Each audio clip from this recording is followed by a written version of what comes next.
Tuhan, mari Tuhan, biar pagi ini Tuhan kami disiapkan untuk kami boleh menerima apa yang berasal daripadamu. Tuhan, kami percaya kami telah berjumpa dengan Engkau Tuhan dalam pujian penyembahan. Mari Bapa, Kau terus bekerja di hidup setiap kami. Kami percaya Kau Tuhan yang tidak pernah berhenti atas setiap kami. Tuhan, mari Tuhan, biar pagi ini Tuhan kami boleh mengerti apa yang menjadi isi hati-Mu, buat kami boleh menangkap semua apa yang berasal daripadamu. Tuhan, terima kasih Bapa. Yang di dalam nama kami berdoa dan kami mengucap syukur, haleluya, amin. Shalom, selamat pagi Bapak Ibu Saudara semuanya. Shalom, semangat pagi hari ini, amin. Amin ya. Hari ini saya dapat tema tentang encounter with God. Artinya apa? Perjumpaan dengan Tuhan. Saya percaya bahwa setiap kita pernah mengalami perjumpaan dengan Tuhan, amin. Baik itu di ibadah, di KKR, maupun dalam kehidupan pribadi kita masing-masing. Hari ini kita belajar tentang encounter with God, perjumpaan dengan Tuhan. Kenapa? Karena ini adalah hal yang sangat penting untuk kita bisa bertahan sampai garis akhir.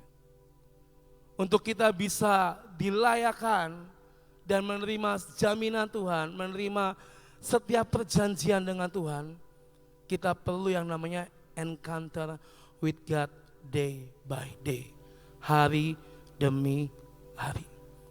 Karena saya percaya perjumpaan dengan Tuhan secara pribadi dalam hidup setiap kita akan membawa perubahan dalam hidup kita. Amin.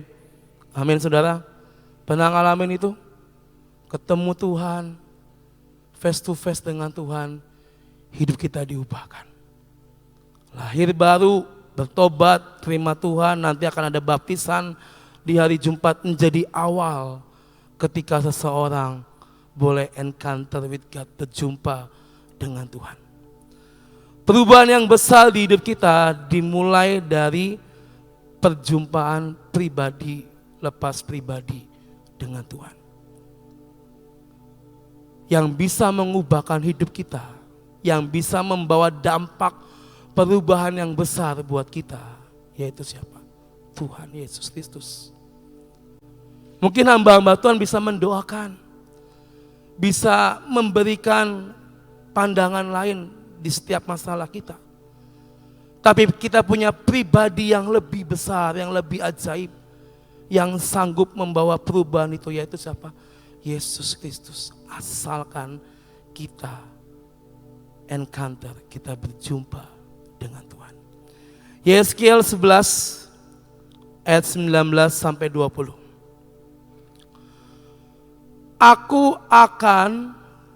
Tuhan akan memberikan hati yang lain dan roh yang baru di dalam batin mereka.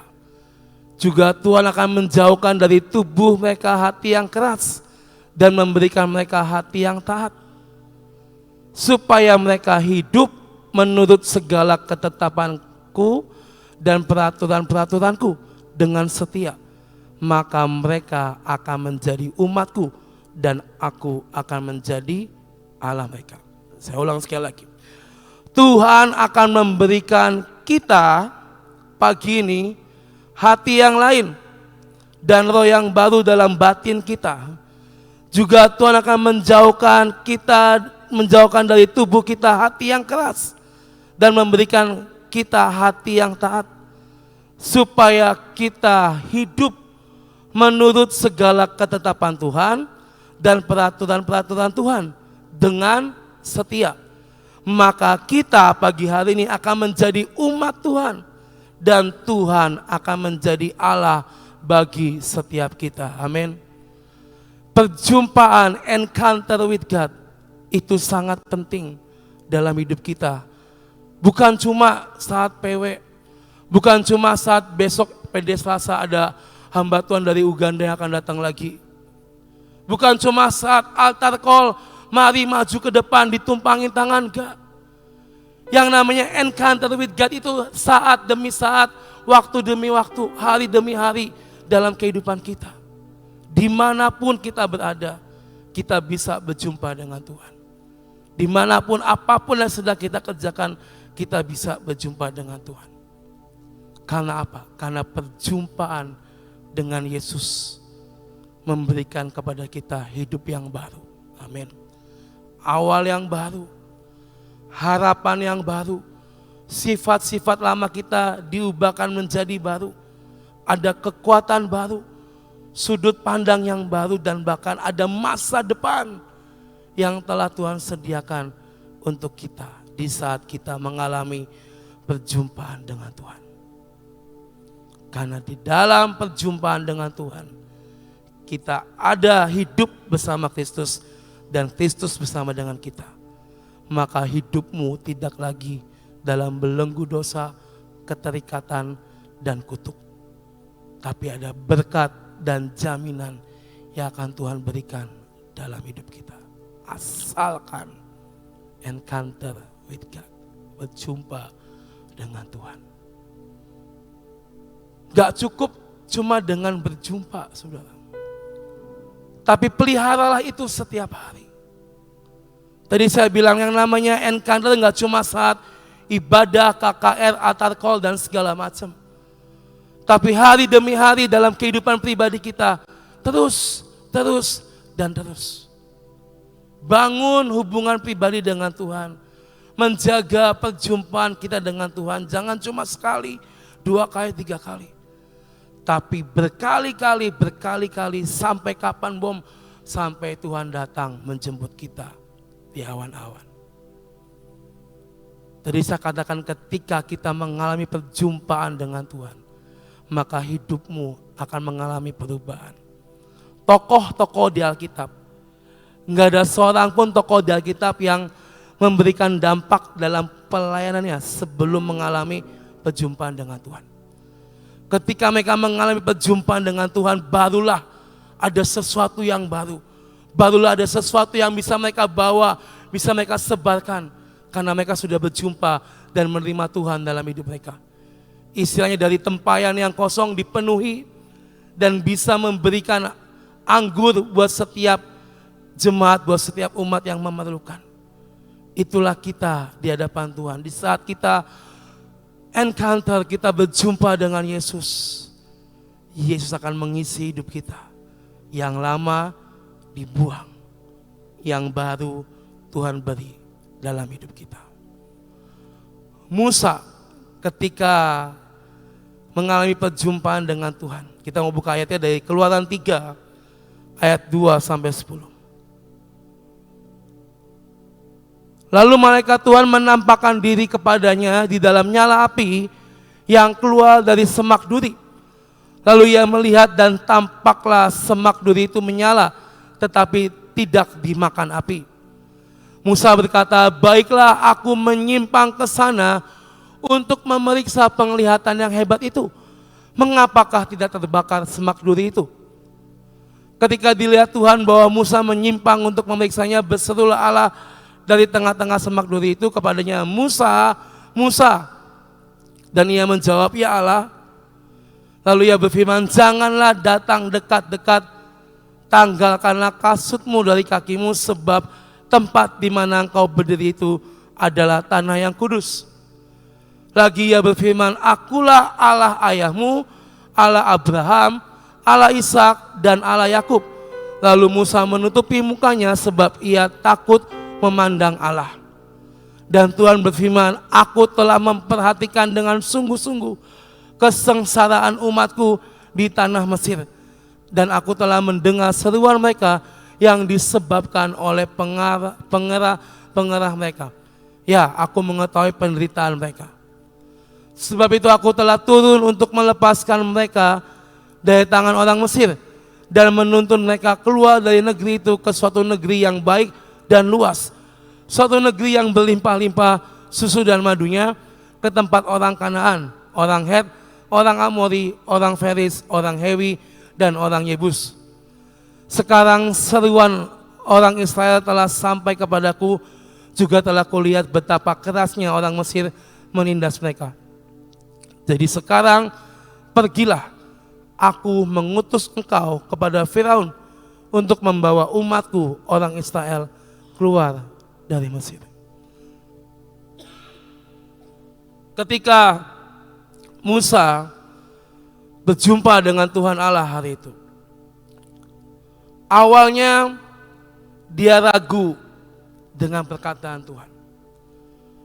Saya disuruh untuk ngadep ke Firaun untuk membebaskan Israel dari Mesir, menuju ke tanah yang saya nggak tahu tempatnya di mana. Seseorang yang baru melihat sebuah penglihatan, sebuah tanda yang ajaib, lalu diutus Tuhan, ayo pergi sana ke Mesir, ke Firaun. Bilang, aku mau membawa Israel keluar dari penindasan di Mesir. Musa ketika dia berjumpa dengan Tuhan Allah, awalnya timbul keraguan, apakah ini benar? Apakah ini Tuhan ini nggak salah ngomong, ya kan? Ada keraguan dalam hidupnya. Lanjut ayat 11. Tetapi Musa berkata kepada Allah, siapakah aku ini?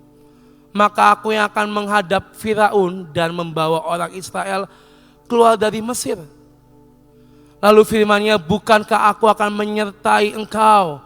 Inilah tanda bagimu bahwa aku yang akan mengutus engkau. Apabila engkau telah membawa bangsa itu keluar dari Mesir, maka kamu akan beribadah kepada Allah di gunung ini. Lalu Musa berkata kepada Allah, tetapi apabila aku mendapatkan orang Israel dan berkata kepada mereka, Allah nenek moyangmu telah mengutus aku kepadamu, dan mereka bertanya kepadaku, bagaimana tentang namanya, apakah yang harus kujawab kepada mereka? Firman Allah kepada Musa, aku adalah aku.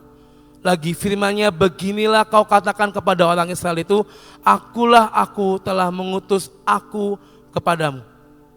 Selanjutnya berfirman Allah kepada Musa, beginilah kau katakan kepada orang Israel, Tuhan Allah nenek moyangmu, Allah Abraham, Ishak dan Allah Yakub telah mengutus aku kepadamu. Itulah namaku untuk selama-lamanya dan itulah sebutanku turun temurun.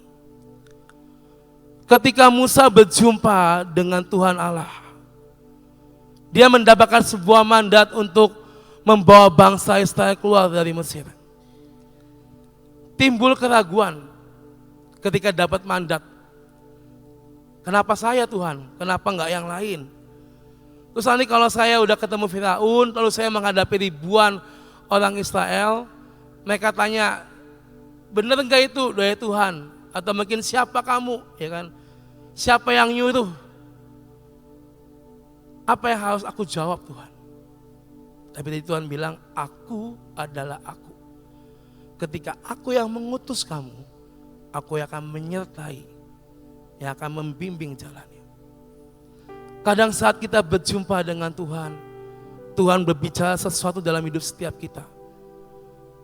Ini yang hati-hati, kadang pikiran kita ini masih sering lebih dominan daripada kita berserah surrender sama Tuhan. Kadang ketika Tuhan berkata sesuatu pada hidup kita, apa benar Tuhan? Dan kadang kalau pikirannya udah bilang, itu kayaknya gak mungkin, itu mustahil. Jangan kamu udah nyoba kemarin gak berhasil, masa suruh Tuhan suruh coba lagi. Ya kan? Kadang di saat kita berjumpa dengan Tuhan sekalipun, kadang masih timbul keraguan, apa iya si Tuhan? Apa benar si Tuhan? Tapi Tuhan berkata, aku adalah aku.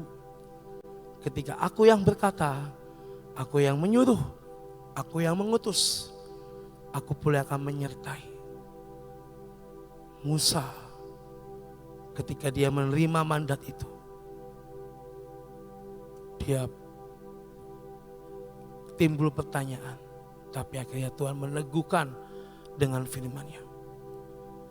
Kadang kita ini perlu pembuktian baru kita melangkah, saudara.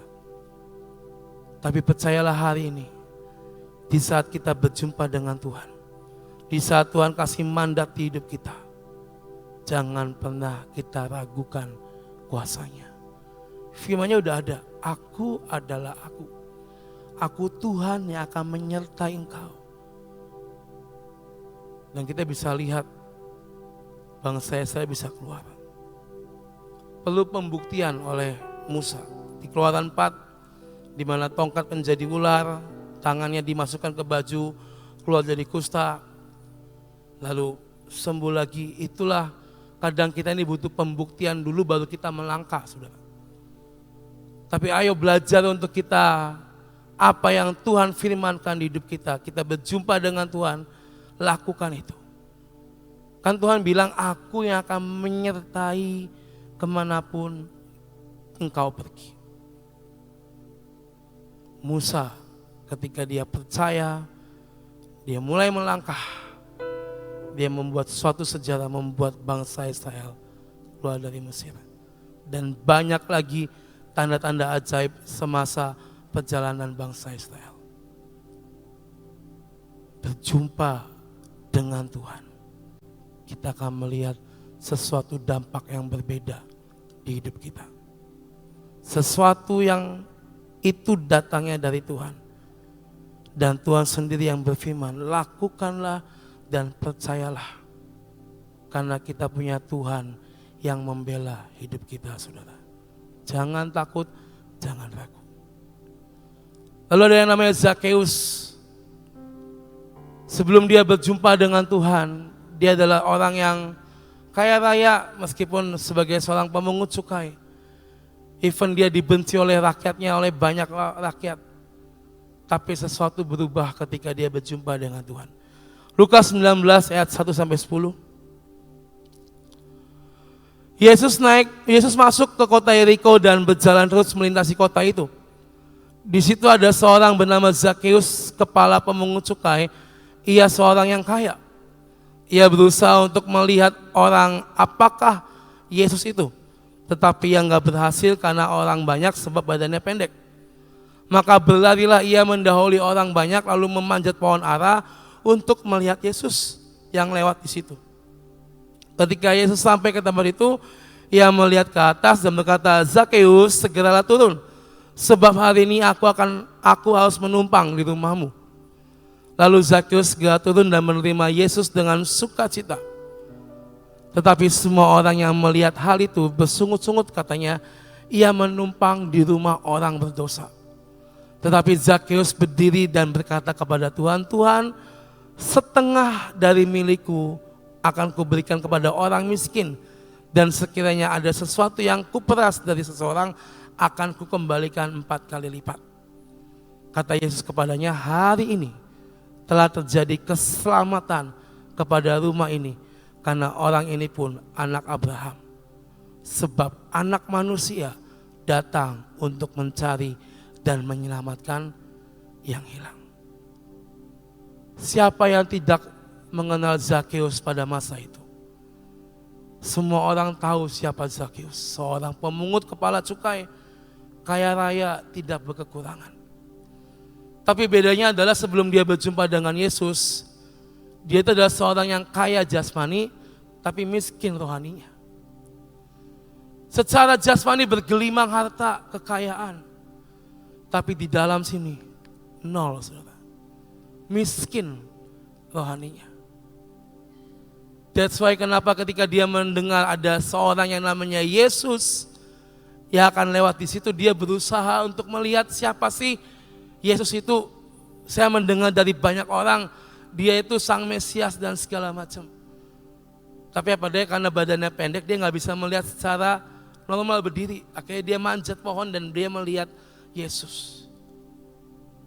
Dan ajaibnya Yesus melihat Zakheus dan bilang, turun, aku mau menumpang di rumahmu. Seorang yang dianggap jahat oleh rakyat, memeras harta orang, dibenci oleh rakyatnya. Bertanya-tanya kenapa sang Mesias ini mau menumpang di rumah yang orang kayak gini. Masih banyak rumah-rumah lain yang lebih layak, tuan rumah yang lebih layak, yang mau menampung Yesus. Tapi kenapa dia, Yesus, Mesias harus ada di rumah orang yang berdosa, yang jahat itu? Karena perjumpaan itu, Zakheus mengambil sebuah sikap. Aku menyerahkan setengah dari milikku, dan apa yang kuperas dari orang akan kukembalikan 4 kali lipat. Ketika Zakheus berjumpa dengan Yesus, ada sesuatu perubahan dalam hidupnya. Yang tadinya mungkin ngeruk, teruskan nggak peduli, mau kamu miskin, mau kamu nggak punya uang, yang penting ayo sini, setor gitu kan. Tapi hari itu, di saat Zakheus melihat dengan matanya sendiri, ada sesuatu yang berubah dalam hidupnya. Dan Yesus berkata, hari ini ada keselamatan di rumah Zakheus. Sebab Yesus mencari yang hilang, menyelamatkan yang hilang. Kaya jasmani, tapi dia miskin rohani. Tuhan ubahkan. Rohaninya diubahkan. Akhirnya Zakheus menerima Tuhan, percaya Tuhan, dan hidup berdasarkan firman Tuhan. Perubahan terjadi di saat Zakheus berjumpa dengan Tuhan. Dari yang tadinya orang yang mungkin sombong, jahat, tapi Tuhan ubahkan. Dia menyerahkan semua miliknya, sebagian miliknya. Dan dia mengembalikan kepada orang-orang yang diperas oleh dia. Perjumpaan dengan Tuhan bisa mengubahkan sesuatu di hidup kita. Ada yang namanya Saulus, kita sama-sama tahu ceritanya kan? Seorang yang membenci murid-murid Tuhan dan bahkan mengancam mau membunuh. Ketika Tuhan menjumpai hidupnya, seketika perubahan terjadi. Kisah Rasul 9 ayat 1 sampai 12. Sementara itu berkobar-kobar hati Saulus untuk mengancam dan membunuh murid-murid Tuhan. Ia menghadap imam besar dan meminta surat kuasa daripadanya untuk dibawa kepada majelis Yahudi di Damsyik, supaya jika ia menemukan laki-laki atau perempuan yang mengikuti jalan Tuhan, ia menangkap mereka dan membawa mereka ke Yerusalem. Dalam perjalanan ke Damsyik, ketika ia sudah dekat kota itu, tiba-tiba cahaya memancar dari langit mengelilingi dia. Ia rebah ke tanah dan kedengaranlah oleh satu suara yang berkata kepadanya, Saulus, Saulus, mengapa engkau menganiaya aku? Jawab Saulus, siapakah engkau Tuhan? Katanya, akulah Yesus yang kau aniaya itu. Tetapi bangunlah dan pergilah ke dalam kota, di sana akan dikatakan kepadamu apa yang harus kau perbuat. Maka termangu-mangulah teman-temannya seperjalanan, karena mereka memang mendengar suara itu, tetapi tidak melihat seorang juga pun. Saulus bangun dan berdiri lalu membuka matanya, tetapi ia tidak dapat melihat apa-apa. Mereka harus menuntun dia masuk ke Damsyik. 3 hari lamanya ia tidak dapat melihat, dan 3 hari lamanya ia nggak makan dan minum. Di Damsyik ada seorang murid Tuhan bernama Ananias. Firman Tuhan dekat kepadanya dalam satu penglihatan. Ananias, jawabnya, ini aku Tuhan. Firman Tuhan, mari pergilah ke jalan yang bernama Jalan Lurus, dan carilah di rumah Yudas seorang dari Tarsus yang bernama Saulus. Ia sekarang berdoa. Dan dalam suatu penglihatan ia melihat bahwa seorang yang bernama Ananias masuk ke dalam dan menumbangkan tangannya ke atasnya supaya ia dapat melihat lagi. Saulus awalnya membenci dan tidak percaya dengan Tuhan. Bahkan dia mengancam siapapun nanti murid-murid Tuhan yang mengikuti jalan Tuhan, yang ketemu sama saya akan tangkap, saya akan bunuh. Tapi hari itu sesuatu terjadi. Dia mengalami perjumpaan, encounter dengan Tuhan. Ada cahaya yang mengelilingi dia. Dan ketika dia mau buka matanya, dia gak bisa ngelihat. Dikatakan 3 hari gak bisa lihat, 3 hari gak makan, gak minum. Benar-benar disuruh puasa sama Tuhan. Untuk apa? Untuk mengalami perubahan. Seseorang yang membenci Tuhan, mengancam akan membunuh, tapi tetap Tuhan pilih. Banyak yang mungkin lebih baik dari Saulus, tapi tetap Tuhan pilih. Karena tadi sebelumnya kan dikatakan Yesus datang mencari yang terhilang, menyelamatkan yang terhilang. Zakheus bisa diubahkan, Saulus diubahkan oleh Yesus. Ayat 15 sampai 16. Tetapi firman Tuhan kepadanya, pergilah sebab orang ini adalah alat pilihan bagiku untuk memberitakan namaku kepada bangsa-bangsa lain serta raja-raja dan orang-orang Israel. Aku sendiri akan menunjukkan kepadanya betapa banyak penderitaan yang harus ia tanggung oleh karena namaku. Kita sama-sama tahu kisah Saulus ya. Berjumpa dengan Tuhan. Harus mengalami tidak bisa melihat 3 hari. Gak makan, gak minum 3 hari, benar-benar full puasa. Akhirnya dia mengalami mukjizat itu. Dan Tuhan memakai hidupnya menjadi berkat bagi banyak orang. Berjumpa dengan Tuhan membuat Saulus bertobat dan menyebarkan pengajaran Kristus. Dari yang tadinya membenci, gak percaya, ketika berjumpa langsung dengan pribadi, yaitu Yesus Kristus Tuhan, sesuatu berubah. Bagaimana kita hari-hari ini Bapak Ibu Saudara? Seberapa sering kita berjumpa dengan Tuhan dalam hidup kita? Apakah ada perubahan yang sudah kita alami? Apakah hidupmu sudah diubahkan dan sudah berubah ke arah yang lebih baik? Atau kita mau tetap jatuh di lubang yang sama, saudara?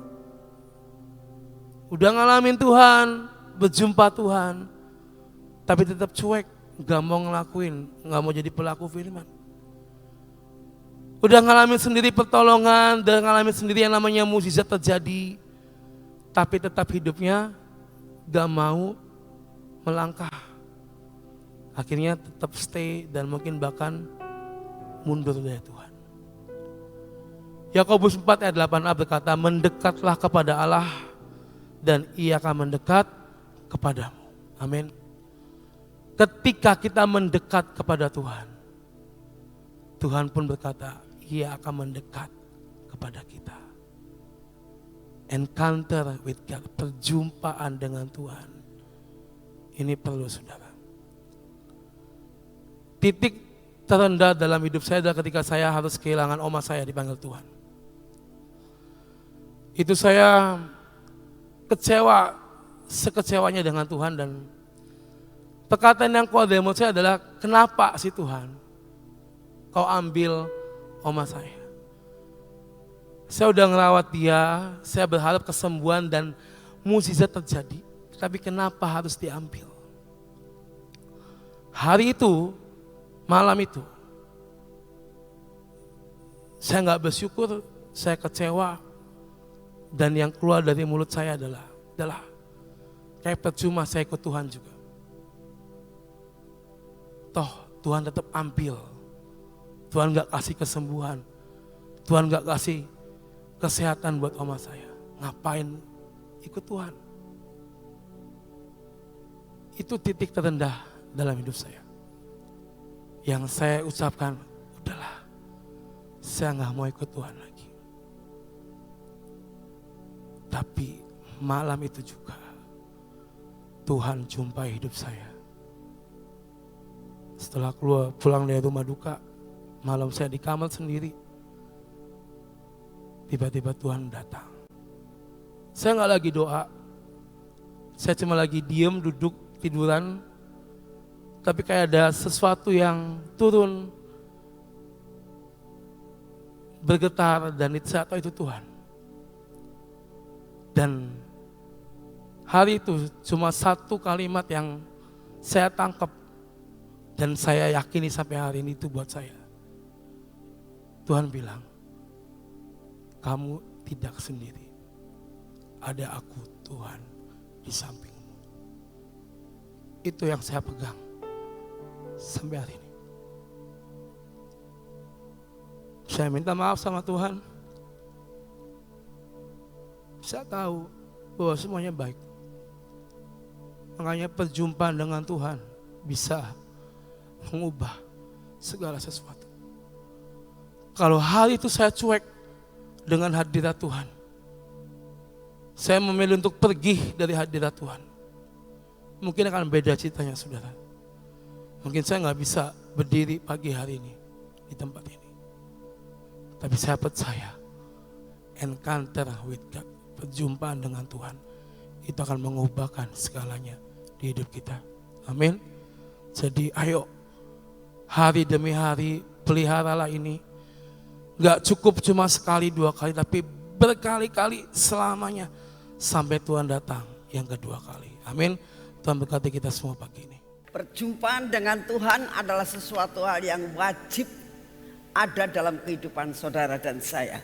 Karena dengan berjumpa dengan Tuhan, kita itu mendapatkan kekuatan dan roh keberanian. Nah, saya lengkapi akan apa yang dikatakan yang telah disampaikan oleh Bom tentang Ananias. Tadi diceritakan tentang Paulus dan Ananias. Saudara bayangkan ini dikatakan Ananias ini adalah seorang nabi, ya. Lalu dia sudah banyak mendengar tentang siapa Paulus itu.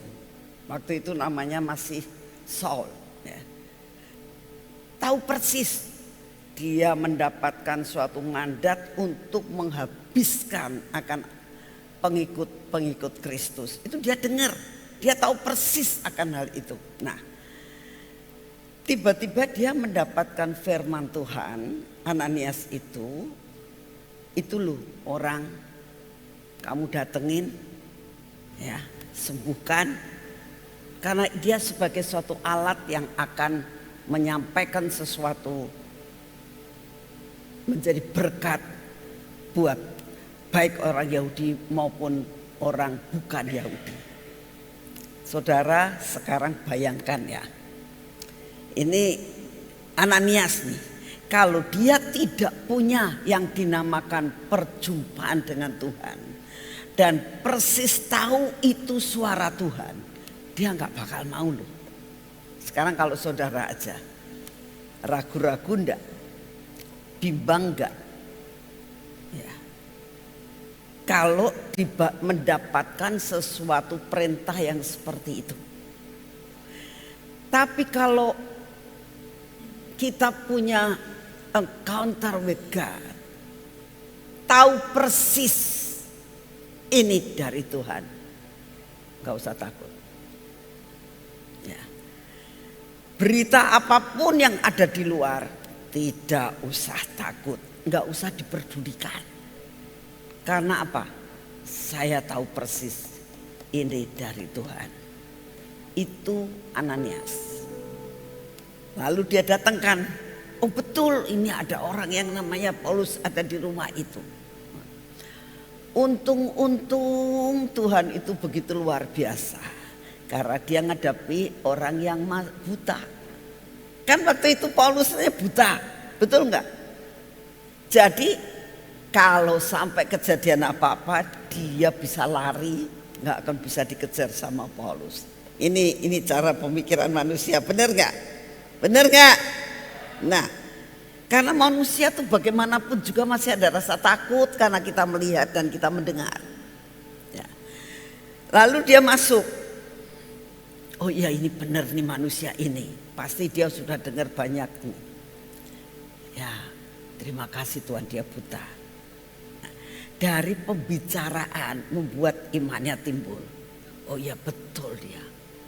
Pasti dia akan tanya, kamu kok bisa buta bagaimana? Lalu Paulus kan cerita, aku ketemu Tuhan dengar suara, aduh Tuhan terima kasih. Itu yang membuat dia itu tambah percaya. Jadi sekali lagi saya mendorong saudara, kalau engkau punya perjumpaan dengan Tuhan seperti yang dialami juga oleh Bom tadi, tidak usah takut. Saudara dan saya itu dapat sesuatu pesan dan firman Tuhan awal tahun. Dari tahun 2024-2025 itu sudah dikasih tahu, ya. Tahun 2025 itu gelap, ya. Kegelapan memenuhi bumi. Nanti akan terjadi seperti ini. Ya. Dan sekarang ini kan saudara ngelihat kan, Ya. Kita itu mau pergi ke Uganda, biayanya besar ya. Kalau saudara lihat, dolar naik terus, sedangkan kita bayarnya pakai dolar. Ya. Saya mau bicara sama saudara, ndak usah khawatir. Apa? Katakan apa? Kita percaya. Ya. Katakan amin Tuhan. Engkau yang menyuruhkan kami untuk berangkat. Ya. Tuhan tanggung jawab dalam segala sesuatu. Percaya? Kalau kau punya pengalaman dengan Tuhan, setiap kali engkau mendapatkan sesuatu firman dan menjadi kenyataan, itu akan menimbulkan iman kita. Ya. Sehingga kita berani melangkah.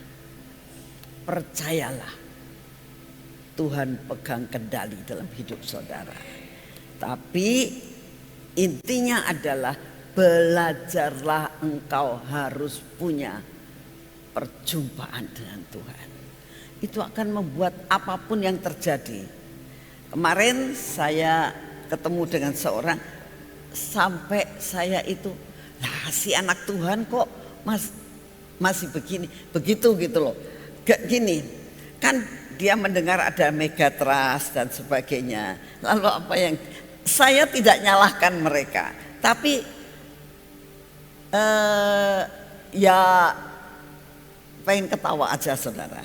Dia ngomong begini, saya sudah menyiapkan 1 koper, isinya pakaian, obat-obatan, air minum aqua begini dan sebagainya di 1 koper. Saya rumahnya dia itu ada lantai 1, lantai 2. Saya taruh di bawah dekat sekali dengan pintu luar. Saya bilang mau buat apa?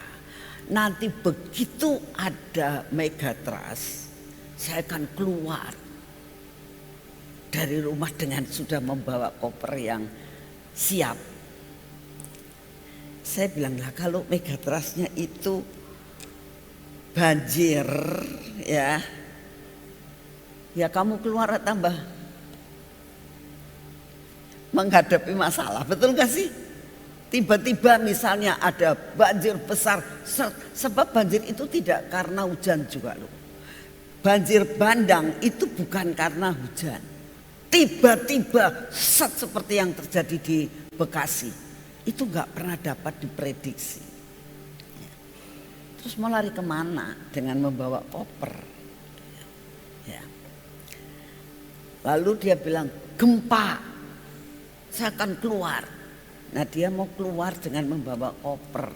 Ya ceritanya ini, tak bayangkan aja. Gak taunya dia baru di luar, rumahnya sebelah ambruk kena dia. Bener gak? Bisa gak kayak gitu? Saudara, kalau engkau sudah mendapatkan jaminan, minta sama Tuhan, apapun yang terjadi, Tuhan luputkan saya. Benar? Itu yang penting. Kita minta diluputkan oleh Tuhan. Apapun yang terjadi, ya kalau memang itu harus terjadi. Tapi keluputan adalah suatu privilege dalam hidup saudara dan saya. Kalau punya Tuhan. Amin. Ya. Tuhan itu sudah memberikan perlengkapan dalam hidup saudara. Percayalah, kalau kau punya hubungan pribadi dengan Tuhan, nggak usah takut. Mau emas naik, mau dolar naik, mau apapun yang terjadi, barang-barang naik, nggak apa-apa. Yang penting kita bisa makan, bener nggak? Masih cukup kita makan, bisa makan. Ya. Tuhan akan memeliharakan saudara dan saya. Jadi kalau kau punya hubungan pribadi dengan Tuhan, Tuhan sanggup menjamin hidupmu dan hidup saya. Amin. Ayo berdoa saat ini. Bapak, terima kasih untuk hari ini ya Tuhan. Hari pertama dalam minggu ini. Kami sungguh mengucap syukur karena Kau sungguh amat sangat baik. Engkau memeliharakan kami hari demi hari. Apapun yang Kau izinkan terjadi, kami tahu Engkau berdaulat dan pegang kendali atas hidup kami dan hidup keluarga kami. Terima kasih untuk semuanya. Bapak, Engkau baik, Engkau sangat baik. Kami percaya Kau akan memeliharakan hidup kami. Saat ini kami tetap berpegang kepada janji-Mu Tuhan. Bahwa tahun ini adalah tahun kebaikan-Mu. Tahun ini adalah tahun kenikmatan yang kami akan terima. Itu Tuhan, itu janji-Mu. Kami tahu yang berjanji adalah setia. Yang berjanji adalah Engkau karena kami mengenal siapa Engkau. Bapak, saat ini kami datang di hadapan-Mu, kami tetap berdoa untuk keadaan cuaca, keadaan megatrust, keadaan segala sesuatu. Berita-berita yang kami dengar dengan sosmed yang ada, baik mengenai resesi, mengenai peperangan, bisnis yang ada antara Amerika dan Cina. Atas semuanya banyak orang yang di PHK Tuhan karena banyak perusahaan-perusahaan yang bangkrut dan sebagainya. Banyak hal Tuhan, tapi kami percaya, kami pegang akan janji-Mu atas hidup kami. Terima kasih untuk kasih setia-Mu ya Bapa. Saat ini kami datang di hadapan-Mu, kami berdoa saat ini Tuhan. Buat bangsa dan negara kami Tuhan, kami hanya minta anugerah-Mu, beri kekuatan kesehatan buat Bapak Presiden kami dan Bapak Wakil Presiden kami. Kami minta roh ketakutan, roh hikmat, wahyu yang daripada-Mu untuk mereka semuanya ini dan semua stafnya Tuhan. Untuk dapat memimpin bangsa yang besar ini. Sehingga apa yang dikeluarkan semua peraturan apapun Tuhan untuk kebaikan bangsa dan negara ini. Terima kasih Tuhan, kami juga berdoa untuk seluruh pimpinan dari kepala-kepala daerah yang ada. Buat mereka takut dan gentar kepada-Mu. Kami tetap berdoa untuk cuaca, untuk semua musibah-musibah yang Kau izinkan terjadi. Kami minta anugerah-Mu turun Tuhan. Biarlah masa-masa yang seperti ini Tuhan, Engkau berikan dimanapun anak-anak-Mu berada, keluputan terjadi atas mereka. Engkaulah Tuhan yang memeliharakan hidup kami. Terima kasih Bapa, Engkau sungguh amat sangat baik, kemurahan-Mu kekal selama-lamanya. Terima kasih untuk semua dan semuanya. Terima kasih atas jaminan-Mu yang sungguh amat sangat luar biasa. Kami juga tetap minta kekuatan kesehatan buat jasmani kami. Kami tetap minta pemeliharaan-Mu, berkat-Mu Kau curahkan dalam hidup kami. Sebagaimana bangsa Israel, Engkau tetap makan, minum, mana tiap hari Kau sediakan. Kami percaya dalam masa apapun Engkau tetap memeliharakan kami. Sampai kami mencapai destiny kami Tuhan. Jamin kami supaya kami tetap setia sampai garis akhir. Terima kasih untuk kasih setia-Mu. Kami sungguh mengucap syukur karena Engkau sungguh amat sangat baik atas hidup kami. Dalam nama Tuhan Yesus. Mari kita masuk dalam pengurapan.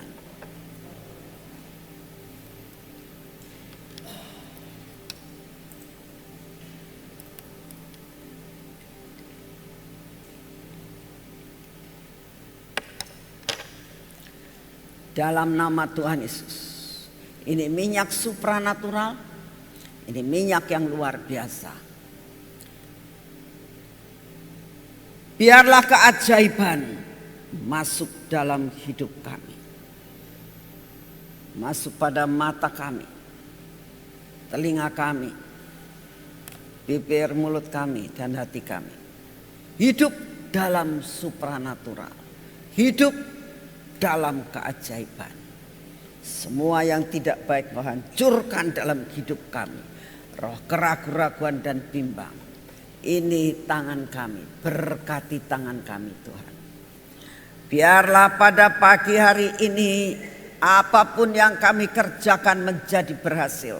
Semua yang masih tertutup akan terbuka. Berkat-Mu akan Kau berikan kepada kami. Engkau akan membuat kami Tuhan spesial di mata-Mu, sehingga kami dibedakan Tuhan. Terima kasih. Biarlah tangan kami, kaki kami ini berjalan pada jalan-Mu, supaya jalan kami senantiasa pas di tangan-Mu. Terima kasih Tuhan, siapkan hati kami untuk kami tetap melayani Engkau, beribadah dan cinta kepadamu. Kami berdoa untuk hari Jumat Tuhan. Kami akan ada kebaktian di tempat ini untuk mengingat akan pengorbanan-Mu yang luar biasa. Buat kami datang untuk beribadah. Terima kasih untuk semua. Dalam nama Tuhan Yesus. Amin. Saudara, saya mau sampaikan hari Jumat ini tanggal 18 itu pas Jumat Agung. Itu adalah hari yang sangat luar biasa. Karena hari penentuan di mana Tuhan mengatakan, aku mencari kehendak Bapa. Aku taat kepada apa yang Bapa lakukan. Dan destininya nyampe. Saya berdoa ada kebaktian, jadi tidak PW biasa. Kita lakukan jam 7 pagi ya, di tempat ini. Datang, dengar akan pesan Tuhan. Ya, dengarkan ya. Hari apa? Ya, jam berapa? Ya, Tuhan memberkati saudara semua. Selamat pagi.